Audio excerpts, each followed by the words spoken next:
మునగాకు కారపొడి అండి ఇది.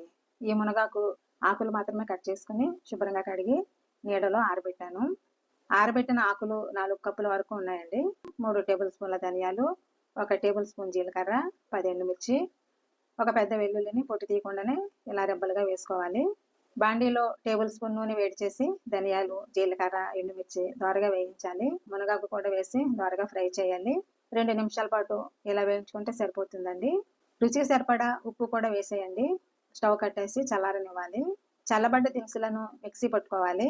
కారపొడి కాస్త నలిగాక వెల్లుల్లి కూడా వేసి ఒక పల్స్ ఇస్తే చాలండి. వెల్లుల్లి కూడా చక్కగా నలిగిందండి. మన కారపొడి రెడీ అయిపోయినట్లే. దీన్ని ఇలా వేడి వేడి అన్నంతో కానీ టిఫిన్స్తో కానీ వడ్డించేయచ్చండి. ఈ కారపొడిని గాజు సీసాలో వేసి భద్రపరచుకోవచ్చండి.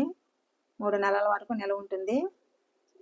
ఫ్రిడ్జ్లో పెడితే దీని లైఫ్ టైం ఇంకా పెరుగుతుందండి. చాలా కాలం పాటు తాజాగా ఉంటుంది.